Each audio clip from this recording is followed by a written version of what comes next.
کیونکہ انڈیا کا اس میں بہت اہم کردار ہے۔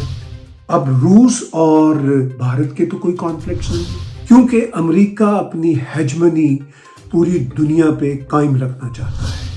اب ویسٹرن ورلڈ کو یہ سمجھ نہیں آ رہی، خاص طور پر امریکہ کو، کہ کس طرح ہم انڈیا کو اپنے ساتھ بھی رکھیں اور ڈراتے دھمکاتے بھی رہیں۔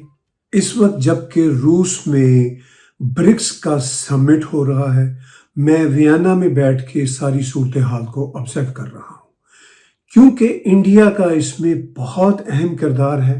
جس طرح اب انڈیا اور چین اپنے کانفلکٹس کو ریزالو کرنا چاہ رہے ہیں، وہ جو عزم ہے، وہ جو ایم ہے انڈیا اور چائنا کا، وہ ویسٹ کے لیے ایک بہت بڑا خطرہ ہے، اور خاص طور پر امریکہ کے لیے، کیونکہ امریکہ اپنی ہیجمنی پوری دنیا پہ قائم رکھنا چاہتا ہے۔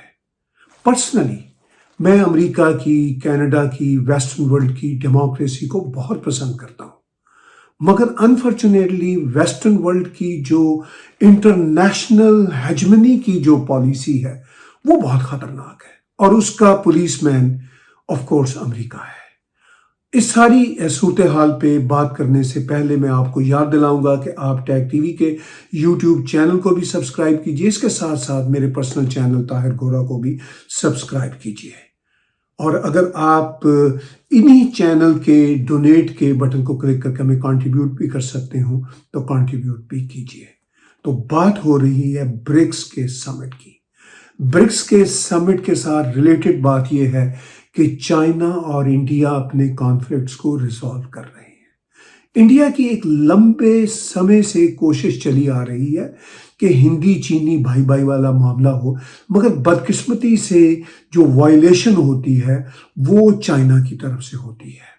لیکن چائنا کو بھی اب اندازہ کرنا چاہیے کہ ویسٹرن ورلڈ کی جو ڈویژنز کریٹ کرنے کی پالیسی ہے اس کا احساس کرتے ہوئے چائنا کو اپنی ایکسپینشنسٹ قسم کی جو تھیوری ہے اسپیشلی ٹورڈز انڈیا، اس کو ختم کرنا ہوگا، اور اگر فوری طور پر وہ ختم نہیں کر سکتے تو دھیرے دھیرے کم کر کے دھیرے دھیرے ختم کرنے کے مسئلے کی طرف، مرحلے کی طرف جانا ہوگا۔ یہ ہے آئیڈیل سچویشن، لیکن ہم کہہ سکتے ہیں کہ آئیڈیل سچویشن شاید چائنا نہ کر سکے۔ آئیڈیل سچویشن بڑے دیشوں کے بیچ میں پاسیبل نہیں ہوتی، لیکن جو ریئلسٹیکلی جتنا بھی ریزالو کیا جا سکتا ہے بڑے دیشوں کو اپنے ایشوز کے حوالے سے، ان کو ریزالو کرنا چاہیے۔ یہی چائنا کے حق میں ہے، انڈیا کے حق میں بھی ہے۔ اب ہم دیکھ رہے ہیں کہ انڈیا پہ جس طرح ویسٹرن ورلڈ ایک طرح سے دباؤ ڈال رہا ہے، ساتھ انڈیا کو ویسٹرن ورلڈ یہ کہہ رہا ہے کہ آپ ہمارے ساتھ اون بورڈ آئیں، انڈو پیسفک اوشن کے سلسلہ میں چائنا کے خلاف کھڑے ہوں۔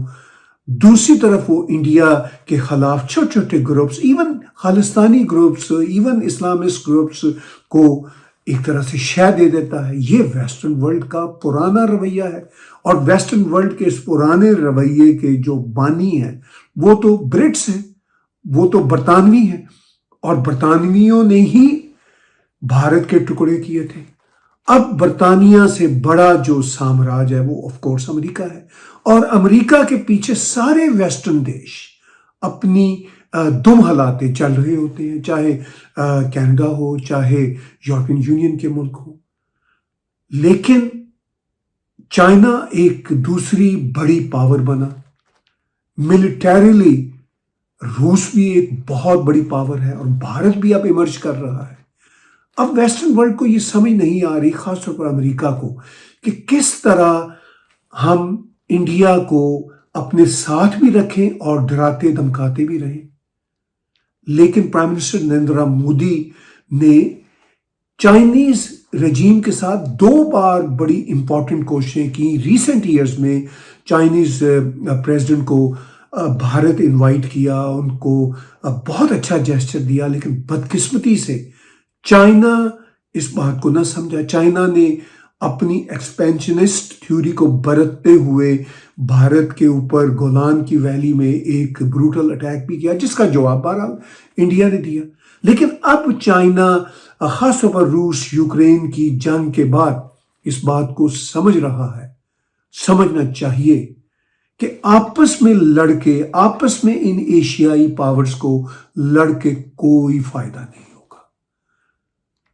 جیسا میں نے ابھی پیچھے کہا کہ مجھے ویسٹرن ڈیموکریسی بہت پسند ہے، مگر جو ویسٹرن ڈیموکریسی ہے ہمارے ویسٹرن دیشوں میں، جیسے میں کینیڈین ہوں، مجھے اپنے دیش کینیڈا سے بہت پیار ہے، وہاں پہ تو بہت اچھا ورک کرتی ہے، مگر ویسٹرن ورلڈ باہر کی دنیا کے ساتھ انفارچونیٹلی ان ڈیموکریٹکلی بہیو کرتی ہے، اور باہر کی دنیا کے ساتھ ان کا جو رویہ ہے وہ ہیجمنی والا ہے، اسٹل ایون ٹوڈے بہت کلونیل مائنڈ سیٹ کے ساتھ ابھی بھی ویسٹرن ورلڈ چل رہا ہے۔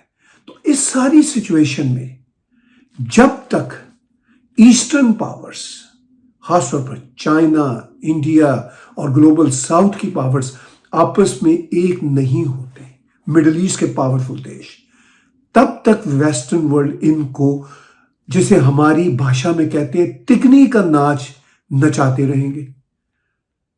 کبھی سینکشنز لگا دیں گے، کبھی ان کے اوپر کسی قسم کا آروپ لگا دیں گے۔ تو اس ساری صورتحال سے بچنے کے لیے ضرورت ہے کہ ایسٹرن پاورز بھی اپنے اندر کے جو کانفلکٹس ہیں ان کو ریزالو کریں۔ اب روس اور بھارت کے تو کوئی کانفلکٹس نہیں ہے، میں سمجھتا ہوں روس میں ڈکٹیٹوریل نظام ہے، مگر بدقسمتی سے کچھ دیشوں میں یہ ڈکٹیٹوریل نظام چلے گا، کیونکہ اگر وہاں پہ ڈیموکریسی آ گئی تو ان کا برا حال ہو جائے گا۔ جیسے آپ مڈل ایسٹ کے دیش دیکھ لیجیے، سعودی عرب ہو، یو اے ای ہو، اس کے ساتھ ساتھ قطر ہو۔ اب فرینکلی امریکنز ان پہ دباؤ نہیں ڈالتے کہ جی آپ ڈیموکریسی لائیں، کیونکہ ان سے تیل چاہیے ہوتا ہے، وہ ان سے اسلحہ خریدتے ہیں، تو ان پہ کوئی دباؤ نہیں ہے۔ ان دیشوں پہ جو غریب افریقہ کے دیش ہیں یا ساؤتھ امریکہ کے دیش ہیں، ان پہ بہت دباؤ رہتا ہے امریکہ کا کہ بھئی اگر ڈیموکریسی نہ آئی تو سینکشن آ جائیں گے، یہ ہو جائے گا، وہ ہو جائے گا۔ خیر، ان دیشوں کو بھی گڈ گورننس لانی چاہیے۔ لیکن دیکھیے یہاں پہ انٹرسٹنگ بات کیا ہے، بھارت میں بہت وائبرنٹ ڈیموکریسی ہے۔ اگر بھارت میں ڈیموکریسی نہ ہو تو بھارت کا کافی نقصان ہوگا۔ اسی طرح اگر مڈل ایسٹ کے دیشوں میں ڈیموکریسی آ گئی تو ان کا نقصان ہوگا۔ بالکل الٹ بات ہے، ان کی جو گڈ گورننس ہے وہ ختم ہو جائے گی۔ عرب دیشوں میں جو عرب دیش کے لوگ ہیں، یعنی جو عربک لوگ ہیں، جو عرب سیولائزیشن کے لوگ ہیں، وہ تو شاید 20-25% ہوں گے۔ تو باقی تو سارے باہر کے آئے ہوئے ہیں۔ آپ وہاں پہ ڈیموکریسی لے آئیے تو نتیجہ یہ ہوگا کہ وہاں پہ جو عرب بیچارے ہوں گے وہ ریڈیو پہ پکوڑے بیچتے ہوئے آپ کو نظر آئیں گے، کیونکہ 75-80% جو باہر کے لوگ ہیں وہ سب پارلیمنٹ میں پہنچے ہوں گے، اور کوئی گڈ گورننس نہیں رہے گی۔ آئی ایم سوری ٹو سے۔ تو یہ جو ایک دنیا کو ایک ہی یارڈ سٹک سے ناپنے کا یا ہانکنے کا طریقہ کار ہے، وہ بھی نہیں چلتا کہ اگر روس یہ چاہے کہ یہ ڈکٹیٹوریل نظام کینیڈا امریکہ میں آ جائے تو بڑی کمال کی بات ہوگی، ہم برباد ہو جائیں گے۔ اور اگر روس میں یہ ڈیموکریسی آ گئی تو روس برباد ہو جائے گا، جیسا کہ یوکرین برباد ہو گیا ہے۔ وہ ویسٹ کے ہاتھوں بھی ناچ رہا ہے اور روس کے پریشر میں بھی ہے۔ تو بات بنیادی طور پر یہ ہے کہ دنیا میں جو آلٹرنیٹ بڑے بڑے فورمز ہیں جیسے BRICS as oppose to G7، تو برکس اپنا کام کر رہا ہے۔ تو یہ ایک بہت بڑا چیلنج ہے امریکہ کے لیے خاص طور پر۔ میں بھی ویانا میں بیٹھا ہوا ہوں اور کچھ دنوں سے، ہفتے 10 روز سے پورے یورپ کا ٹور کر رہا ہوں، اور میں محسوس کر رہا ہوں فرینکلی یورپ میں اتنا ہیجمنی والا سٹائل نہیں ہے انگلینڈ کو چھوڑ کے، بلکہ ایک ریاکشن آ رہا ہے۔ نیدرلینڈ ہو، جرمنی ہو، آسٹریا ہو، میں اس وقت آسٹریا سے یہ ولاگ کر رہا ہوں، ان دیشوں میں ایک ریاکشن آ رہا ہے ایون امریکہ کے خلاف بھی کہ بھائی ہمیں امن سے رہنا ہے، یہ جو یوکرین کی جنگ میں ہمیں بھی جھونک رہے ہیں، اس کا کیا فائدہ ہے؟ اسی لیے Netherland who, Austria who, Germany who, France who, for right کی اب جو پارٹیاں ہیں وہ رائز کر رہی ہیں. ایون امریکہ میں ٹرمپ کے آنے کے زیادہ چانسز ہیں. تو اس ساری صورتحال میں جو انسان ہیں، جو ہیومن بینگز ہیں، خدا کے لیے فور گاڈ سیک امریکن رجیم ان کو جینے دیں. آپ کب تک ان کو ایک ہی لاٹھی کے ساتھ ہانکیں گے؟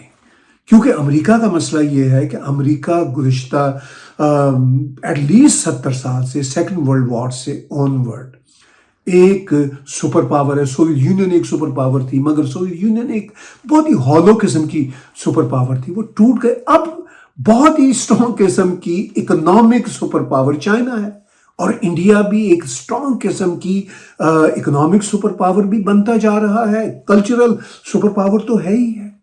یورپ میں انڈیا کے لیے بہت اچھے جذبات ہیں. میں کینیڈا میں رہتا ہوں.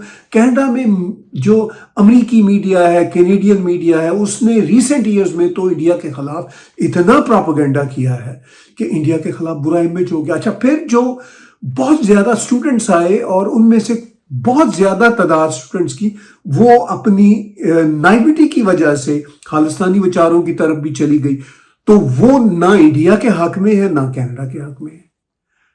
تو پھر برکس ہی ایک ایسا پلیٹ فارم ہے، یا ابھی شنگھائی کوآپریشن کا بھی اجلاس پاکستان میں ہوا تھا، اس میں بھی بہت سارے ملک جو برکس کے ممبر ہیں وہ شنگھائی کوآپریشن کے بھی ممبر ہیں. تو ان کے آپس میں مسئلے ریزالو ہونے چاہیے. اب کرتارپور کوریڈور کی بات ہی دیکھ لیجئے کہ پاکستان اور انڈیا نے اس کو فردر 5 ایئرز کے لیے ایکسٹینڈ کر دیا. بہت اچھی بات ہے. پاکستان کو بھی سبق سیکھنا چاہیے کہ کب تک وہ کشمیر میں ٹیررزم کروا کے اور اپنے دیش کے اندر ٹیررزم کو پھر بڑھاوا دے کے افغانستان میں یہ مسائل کریٹ کروا کے وہ اپنے لیے کچھ فائدہ حاصل کر سکے گا. پاکستان کو بھی تو زندہ رہنا ہے، پاکستان کے لوگوں کو بھی تو زندہ رہنا ہے. تو جتنا کانفلکٹ کو حل کرنے کا وزڈم ان دیشوں میں آئے گا اتنا ہی ان دیشوں کو فائدہ ہے. اور برکس میں یہی ہم آبزرو کر رہے ہیں. امریکہ نے اور ویسٹرن ورلڈ میں خاص طور پر جو لیفٹ کے لوگ ہیں، انفارچونیٹلی لیفٹ میرے ٹین ایج میں پروگریسو ہوا کرتا تھا. اب لیفٹ جیسے ہے کہ جیسے ہم اپنے بچپن میں کنزرویٹو سنا کرتے تھے نا، جو لوگوں کے حقوق کو پر قبضہ کرتے تھے، وہ اب لیفٹ کر رہا ہے. لیفٹ یہ کہتا ہے کہ اگر میری بات نہ مانی تو پھر سارے رائٹ ونگرز ہیں، سارے پھر غلط ہیں. تو یہ جو ہے نا رائٹ اور لیفٹ کی ڈبیٹ ختم ہو چکی ہے. یہ اب ریشنالٹی اور ارریشنالٹی کی بات ہے. اب برکس کے کنٹریز کو، شنگھائی کوآپریشن آرگنائزیشن کے کنٹریز کو، گلوبل ساؤتھ کے کنٹریز کو ریشنالٹی سے کام لینا ہوگا، اور وہ لے رہے ہیں. اور امریکہ ابھی تک یہی چاہتا ہے کہ ان دیشوں میں آپس کے اختلافات قائم رہیں، خاص طور پر بھارت اور چین کے اختلافات تو قائم رہیں، اور روس کو ہم تنہا کر دیں، مگر روس کو وہ تنہا نہیں کر سکے. اسی لیے روس برکس کا اتنا بڑی اجلاس کرنے میں کامیاب ہو گیا ہے، اور اس میں دنیا کی بڑی پاورز جو ایشین پاورز ہیں وہ اس میں شامل ہیں. ظاہر ہے امریکہ کے لیے ایک بہت بڑا مسئلہ ہے. امریکہ نے اس اجلاس سے کچھ دن پہلے ہی ایک چھوٹی سی حرکت کی کہ ایک انڈین بندے کو یہ کہا کہ جی یہ ایجنٹ FBI کا وانٹڈ ہے خالصتانی ایشو میں. یعنی اپنی طرف سے امریکہ ہر طرح سے بھارت کو گھیرنے کی کوشش کر رہا ہے، کبھی کینیڈا کے ذریعے، کبھی اس طرح کی چھوٹی چھوٹی حرکتوں کے ذریعے. کتنا وہ چھوٹا سا واقعہ ہے اور اس کو اتنا بڑھا چڑھا کے پیش کر رہا ہے امریکہ، اور اس واقعے کی سچائی کیا ہے وہ بھارت جانے، امریکہ جانے، کینیڈا جانے، مگر خود امریکہ دنیا بھر میں کیا کچھ کر رہا ہے اس میں کوئی ڈکی چھپی بات نہیں. تو اس ساری صورتحال میں ویانا میں بیٹھ کے یہ دیکھ رہا ہوں کہ دنیا بدل رہی ہے. بھارت بہت آگے جا رہا ہے، خوشی ہوتی ہے. ہم تو کینیڈا اور امریکہ کو بھی آگے جاتا دیکھنا چاہتے ہیں. ہمارے امریکہ اور کینیڈا کے لوگ بہت اچھے ہیں، مگر بدقسمتی سے جو رجیمز ہیں وہ پرانے کلونیل مائنڈ سیٹ پہ چل رہی ہیں. ان کو بھی اب ریشنلٹی کی طرف آنا ہوگا. اور سب سے بڑا جو گلوبل ساؤتھ اور ایشین بلاک میں مسئلہ ہے وہ چائنا کا ہے. For God sake we analyst urge China to tone down against their own neighbors. Wish BRICS very well. And ہماری تمنا ہے کہ برکس کے سارے دیش اسی طرح آگے بڑھیں، اور ہماری یہ تمنا ہے کہ ویسٹرن ورلڈ بھی برکس کے ساتھ مل کر چلے، کیونکہ ان جنگوں کا کوئی فائدہ نہیں ہے. ان جنگوں سے ہماری ویسٹرن ورلڈ کو بھی بہت نقصان ہوگا اور ہماری عوام کو بھی بہت نقصان ہوگا. فار گاڈ سیک، جیسے وہ ایک امریکن جیو پالیٹکس کے ایکسپرٹ ہیں مسٹر جان، اور اس کے ساتھ ساتھ جیفری سیکس، ان لوگوں کی باتیں، ان امریکنز کی باتیں خدا کے لیے امریکن رجیم خود بھی سن لے. اور ہماری دعا ہے کہ انسانیت کا بول بالا ہو اور امن کی طرف انسانیت جائے، اور یہ جو ہیجمنی کا رویہ ہے یہ ختم ہو، تاکہ دنیا کے 8 ارب لوگ سکون اور چین سے زندگی گزار سکیں.